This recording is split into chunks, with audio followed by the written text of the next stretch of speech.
3, 2, 1.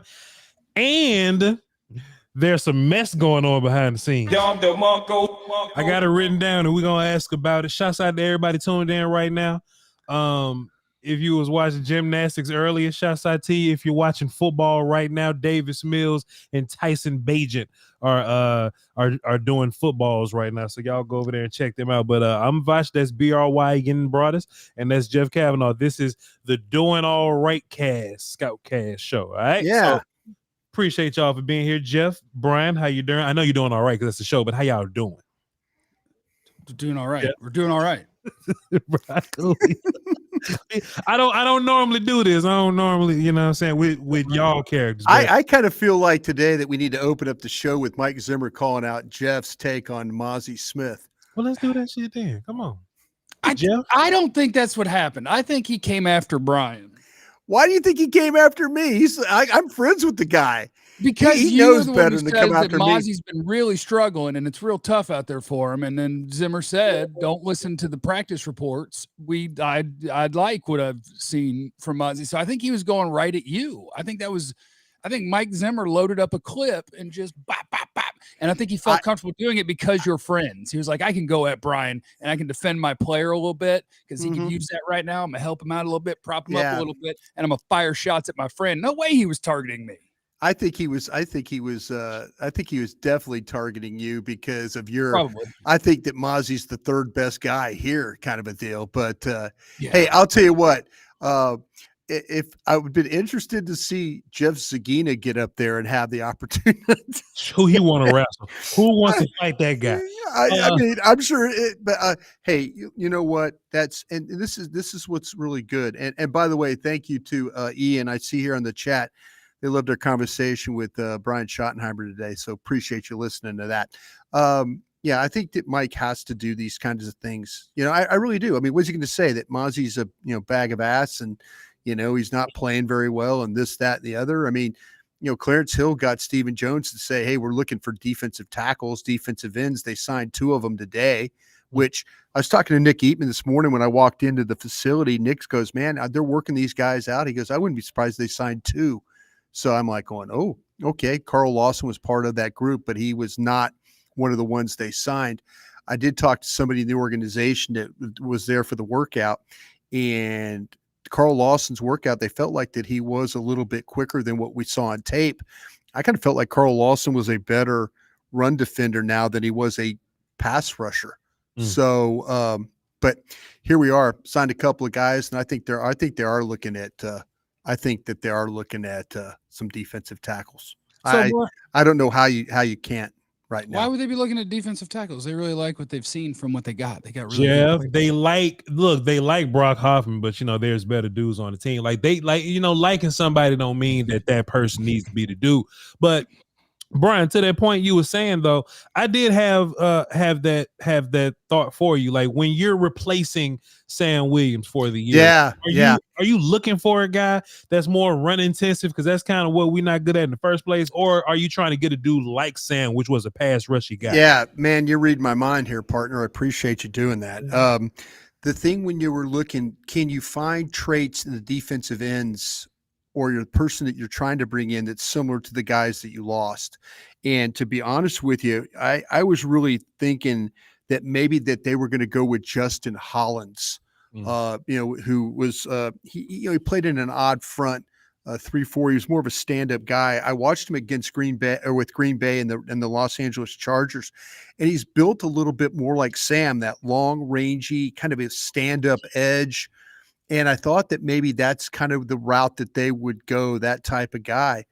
But with the guys they signed a little bit, some guys that are the explosiveness and the quickness is there. I will say this. I kind of feel like that Shaka Toney, who they got, I think he's a little bit better of a combination guy when it comes to rushing the passer and being able to play the run. I really do like he's really a special teams guy. A lot of the tape was special teams, but I was able to kind of pick and choose some games. But this was all 2022 tape because he was suspended for the year for the gambling. stuff. Mhm. So he was out for the entire year.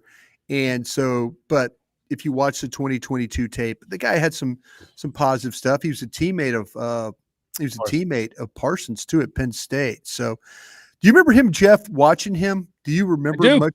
What do you remember about him? Did you have any thoughts about Oh him? man, no, I do not. No, you'd have to go back and look up notes. I just enjoyed that they did the most on-brand stuff they could for the fan base to kind of get some giggles. That they just signed 2 dudes that were both suspended last year. I just Well, thoroughly actually, Muhammad is going to miss another game. So if he makes the team, he'll miss week 1 because of the is that a leftover from his PED suspension? PEDs. Yeah, he had a 6-gamer. Yeah. Anybody? I just want to say real quick. I support PED suspensions and I support people who take PEDs because your earning window is small. So if you're not trying your best, then I'm disappointed in you. But I want you to get away with it. If you're not going to get away with it, don't do it. Anybody that's ever got popped for the PEDs or whatever, they always come back real good, and you almost go, okay, well that 6 games that you lost was worth it because you're much better than you once were. Like it's the 6 is like it's in the system still. But Bryan, to your point, I do remember watching Tony, and he was more of a slim built kind of guy, Yeah. kind of a long army kind of dude. You know what I'm saying? Yep. Got pushed around a little bit, but he was able to be run game guy because he was able to extend on people. Yeah. And then he was kind of like bendy, like pass rushy dude, but he wasn't the most twitchy bendy dude. He was just long, slim pass rushy dude. That's probably why he went in the 7th round. Yeah, I tell you, the thing about him was though, when I was watching him on tape, and again, it was against, and there was some regular season games. It was the Commanders were playing the Eagles and stuff, so I was watching him against Lane Johnson and Jordan Mailata and guys like that.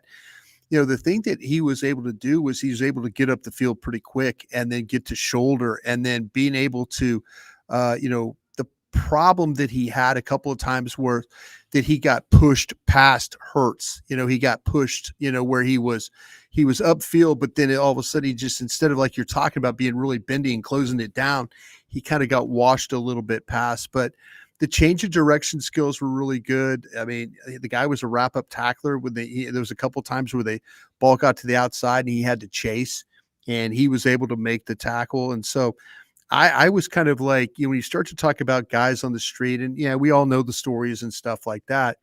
But when you're working guys out, you're just looking for traits. You're trying to kind of, like I said, try and find a guy to replace that, that you lost a guy, try and find some of his traits that maybe they could take advantage of, like I say, with Muhammad, and then with Tony, the guys that, like I say, because Muhammad's got some get off too, the juice that he had.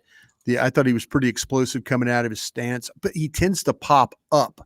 He's like one of these guys that, like, he, instead of going flat, or coming off the ball flat, he kind of pops up and then he goes, but there's some quickness there to that. And he's a relentless player, man. He was just like, it was one of those things where you watch him go up the field, retrace steps, get out to the flat, go here, go there. I was pretty impressed with his ability to kind of get around and find the football and then go try and make a play. As far as Lawson, he's like the bigger name out of this group or whatever, and he's tweeting out everything, and people going, "Oh, Shaq Lawson, let's do Carl Lawson, let's do it. Shaq Lawson, never do. Carl Lawson, let's do it." Bryan, is that like a injured thing? Is that okay? The other 2 dudes just better and they worked out better, or is Carl Lawson trying to get like $50 a year and that's way out of the Do you think, Jeff? Do you think it's a money thing? Do you think he was? No, I have no. But if that were the case, like if his asking price was more, I could totally see the Cowboys being like, no, we'll just take the guys that just want to play for league minimum and take a shot at it. And I could totally see the Cowboys doing that.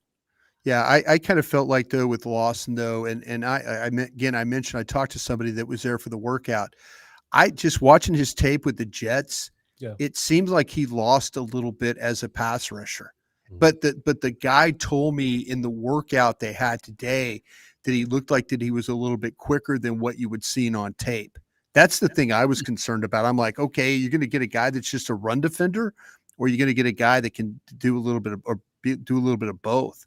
And Lawson's clearly the big name here, but I think they went for the guys that maybe have a little bit more pass rush ability, but also can play the run. I think they're looking for some combo guys here. Can I just jump in and ask this, or ask either of you this? Because Por favor. just the names and where they are, and the fact that one is coming off a suspension, and even before it was a practice squad guy last year. Like, these aren't guys that are, big time or impact or whatever. They're just trying to throw more dudes in the mix to see who in the world can be the fourth end or the fourth edge guy, right? You got Parsons, you got Tank, you got Nealand, and they're just looking at the rest and going, oh man, like, who's going to play NFL snaps? And it just seems like they're trying to put more dudes in the mix. Like, can we find somebody that can play some NFL snaps? Well, what they're probably thinking about this too is they're thinking that maybe, Duriel Johnson, okay, kind of is what he is. They probably think that maybe this Tyrus Wheat could be a guy.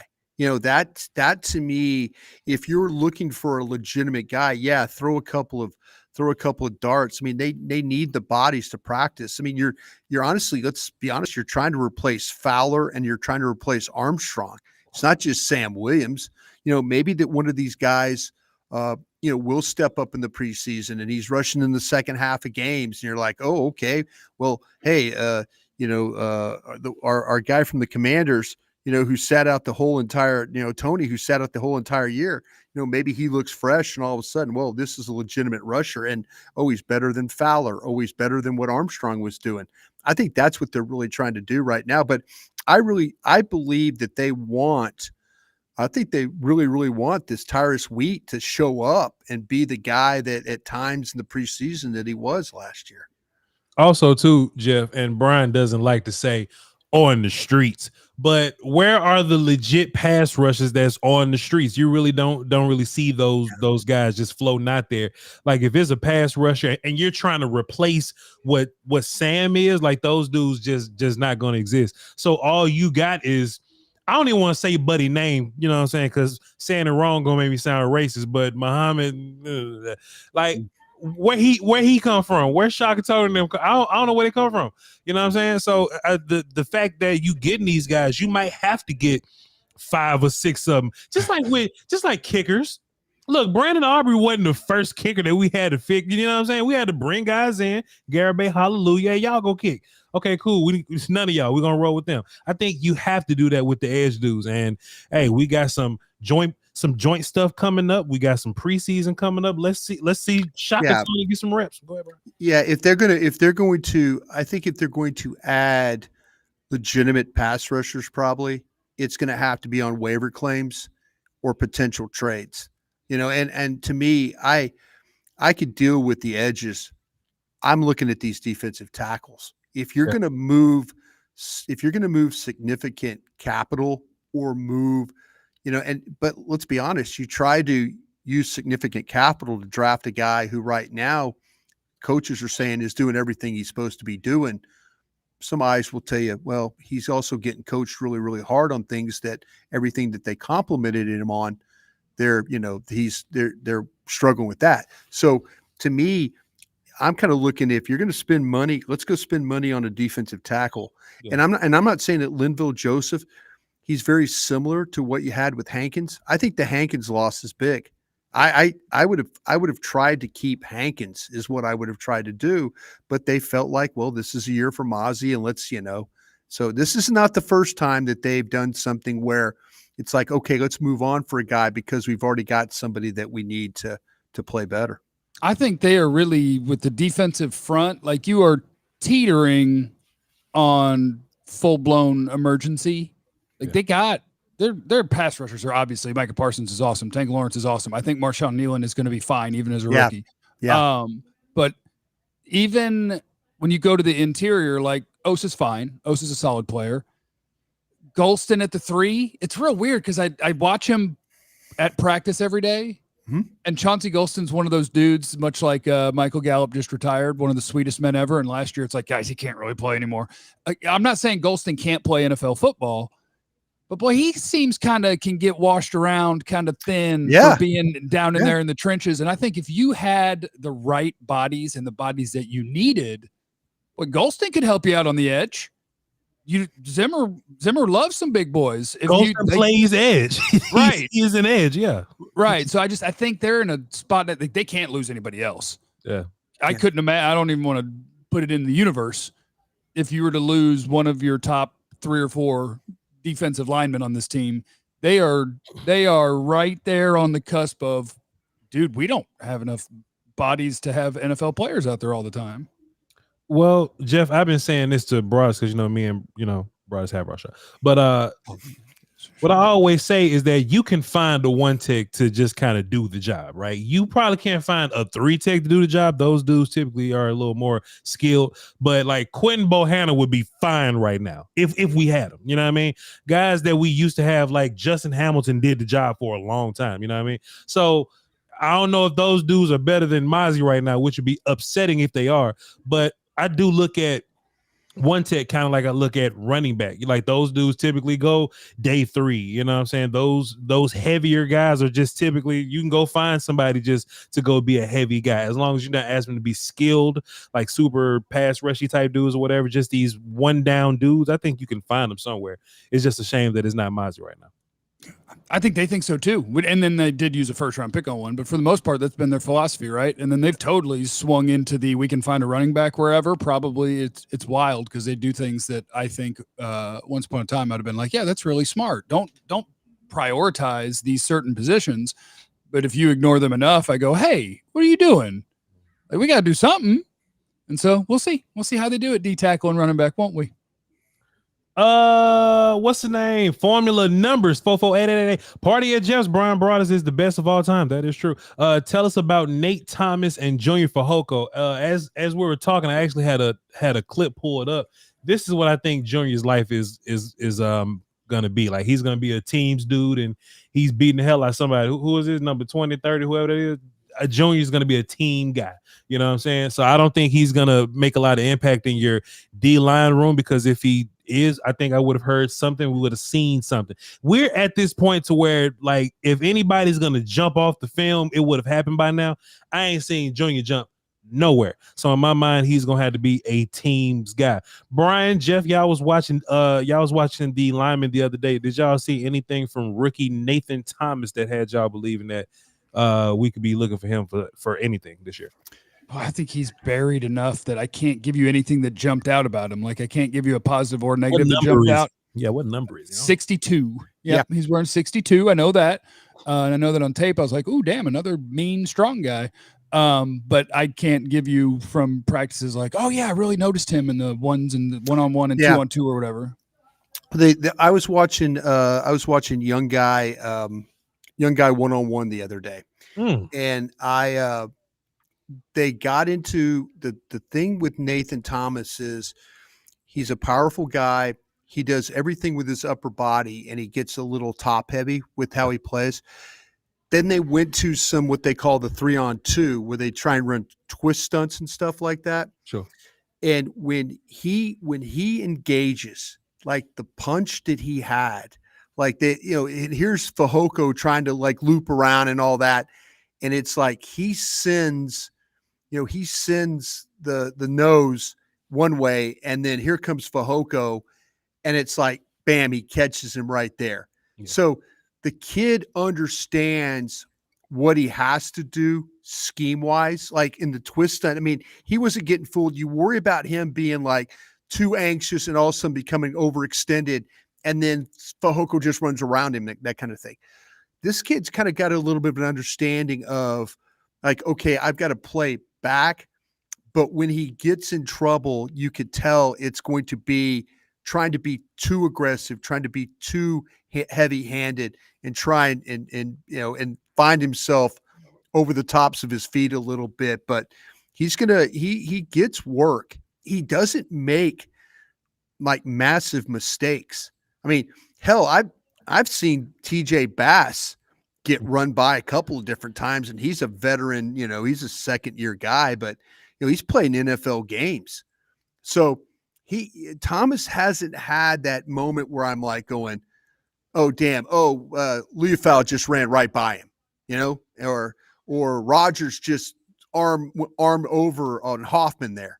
He hasn't had any major like, okay, that was on him plays that I've noticed in watching this group's work.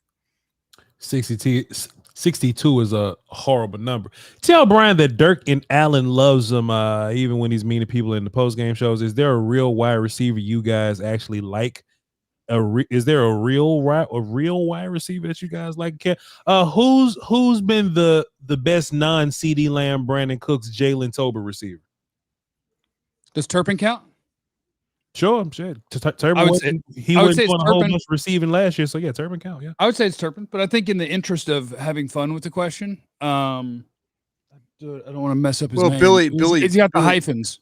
Tyron Billy Johnson. Yeah, it was fun because also they had today we had Shoddy. We had Schottenheimer come and do the podium stuff.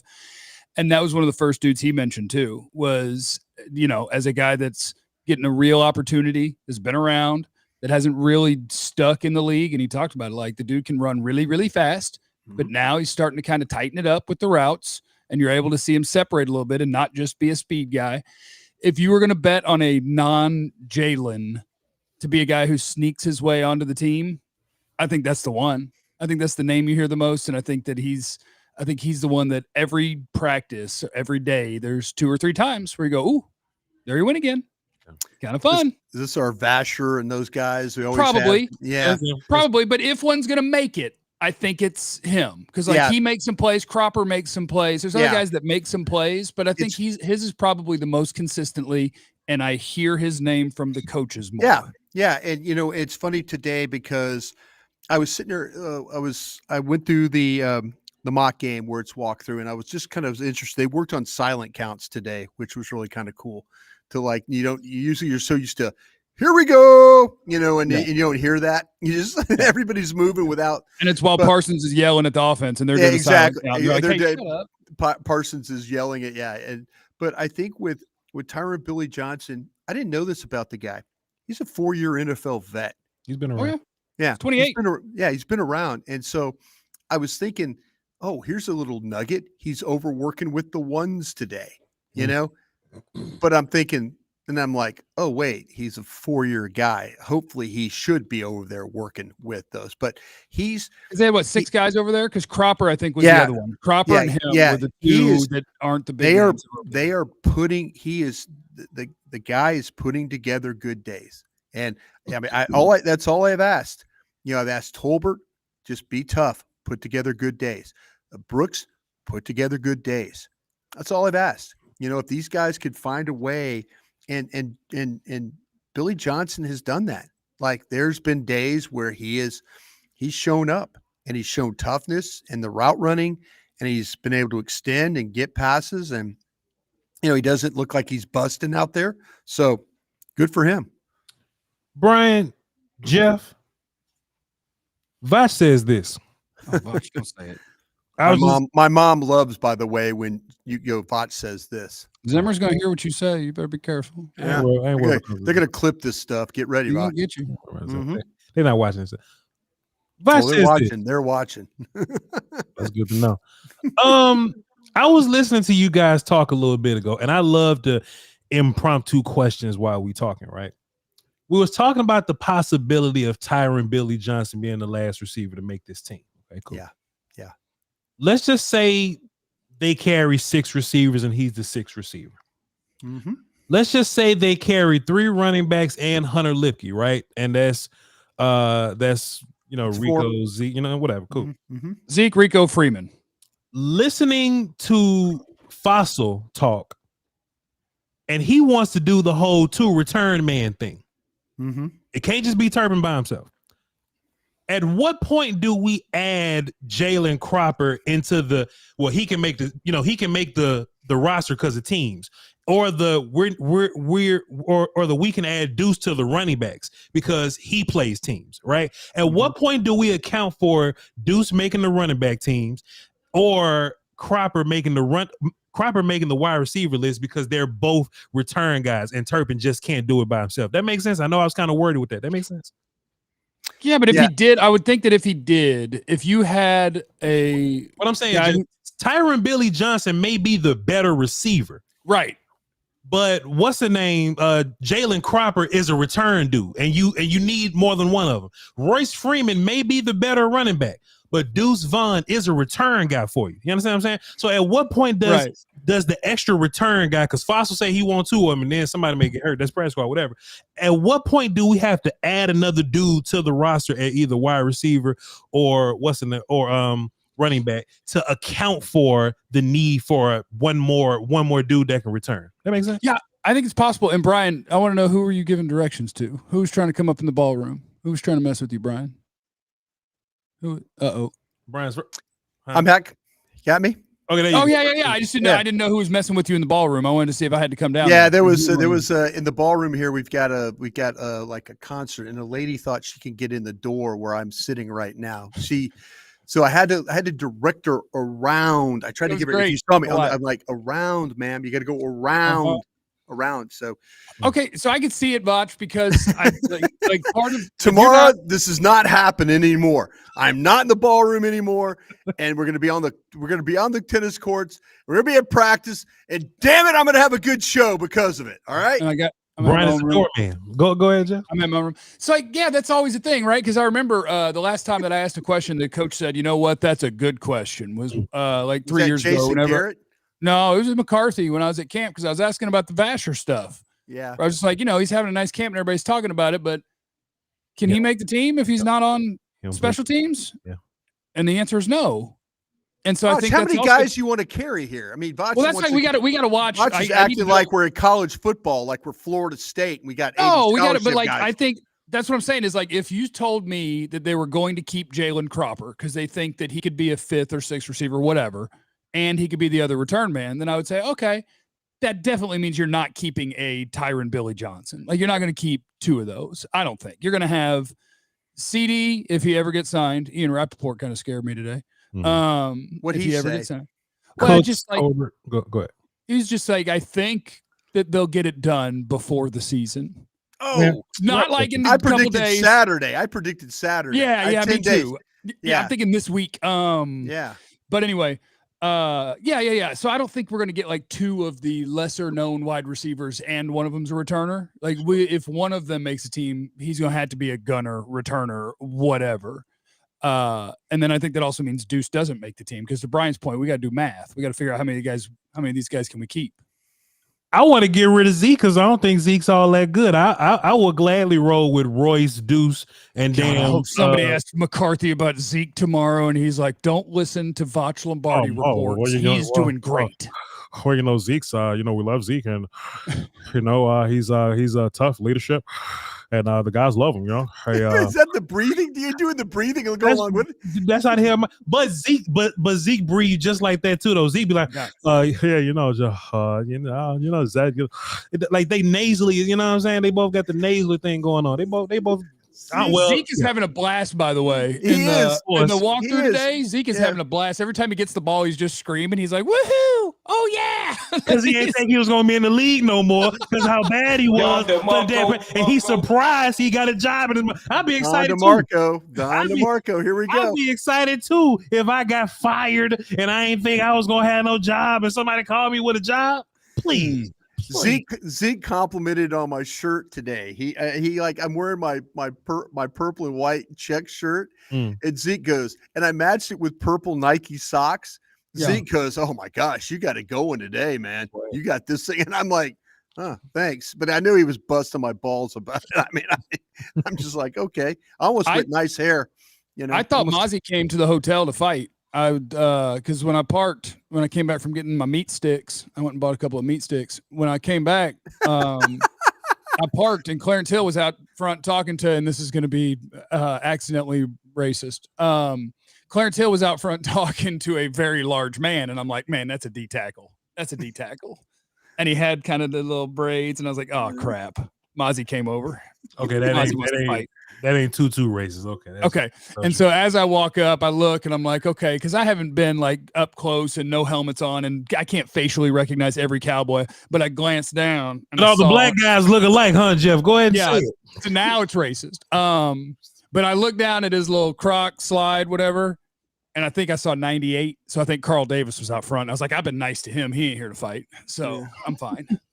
The new Dallas triplets here. Has there been any noticeable scheme changes, wrinkles on either side of the ball? Well, Zim's doing a lot of shit different than Dan. I think the offense is kind of doing what the offense, does. They're just kind of, building on, where they ended last year. But as far as defense goes, bro, Michael Parsons playing linebacker. You ain't been listening? Where you been? Yeah, fellas. There's some of that, but you can't do too much of that if you don't have anybody else who can play defensive end. Well, I just think you just gonna have to get all of your pressures from A-gap. I'm fine with that. If Michael Parsons just whoops guards and centers all day, I can live with that. That's where most of his stats came from anyway. I'm just fine with that. Appreciate you for your super Vance. And they're having some fun looks. I don't know what the determination is from when they run it, but they have some fun looks where it's like there's 3 down guys, and sometimes Parsons will be down there, and then they'll have 3 linebackers going across, and they got 1 safety at the exact same level as 3 linebackers. And I'm just like, this is all stuff that looks fun. I don't know exactly what's happening right now. I don't have time to break it down, but that's kind of neat. I just got a straight 4-man line of 3 backers and Wanye Thomas, and we're just ready to rock. Yeah, you know what I've noticed too today, and when they've had trouble, like say when the receivers run a route and then all of a sudden it's a completion where they felt like that maybe, okay, we were supposed to have that covered. Yeah. Al Harris is immediately on that. Like Al Harris is like, Zimmer was behind Al Harris today, and something happened where they curled inside on Bland, and the spacing wasn't right. And Al Harris, as soon as it happened, Al Harris ran over there, and Zimmer walked over there, and they get this thing. I mean, it's like even though it was a little curl route inside, their spacing was bad, the coverage was bad, and Zimmer's yelling, "What coverage were we in?" Bland yelled back. Al Harris said, "Okay, we got to think about, they're not just letting this thing go to the next play, and we'll coach it when we see it on tape that night." They're like literally. And that's the great thing about, like say, Al Harris being on the field where he is and Zimmer being there too. They're kind of looking at everything and seeing how it's rolling. And I like immediately how they're correcting it, where if there's a bust, it's like taken care of right now. Al had a couple of skirts today when something would happen in the walkthrough. He was like, "Coach, show me that again." Yeah, exactly. Yeah. I think these coaches are meaner now, is what it is. Because I know that 1 year to get it right. I know that's true. They're meaner now. This is a meaner group. This really is a meaner group. Scanina, nothing makes him happier than to scream at somebody, "What the F was that?" I just want to wrestle him to see what that feel like. You don't want to wrestle him. No, you don't. No, you don't. I swear I do. I just want to see. I just want to test myself. I just want to see. He doesn't wear it's shorter shorts or back, not the hoochie. He's got the hoochie daddy shorts. But I think he's buying full size shorts, and they're tights. Like it's not right. Jeff, I just want to see. I just want to test myself. If he could wear like the 1980 bike coaching shorts from high school football days where they had a button on them, he would. That's the kind of he's that. His shirts are overly tight, and I mean he's a big guy. That makes me want to wrestle even more. Like he's bigger than Carl. He's bigger than Mozzie and them. Like he's looking down at them. Yeah. Well, Voch, he's enhanced. All right, then. I'm not saying. I don't want him to come find me tomorrow. I know what it looks like when you just work out hard. Tell him I said it. All I know is you and I are going to be standing on that platform, and he is going to walk up to the railing, and I'm going to point right at you. Okay, tell me it's creatine or whatever. You can tell me whatever you want. Whatever help. Okay, I'm just saying. What are you doing right now? What are you doing? Y'all are cowards. Who, me? Have you been day drinking again? I don't do that. He's been dartying, not you. Him. This guy. This guy. Yeah, Jeff's drunk in the mouth. Yeah, Jeff.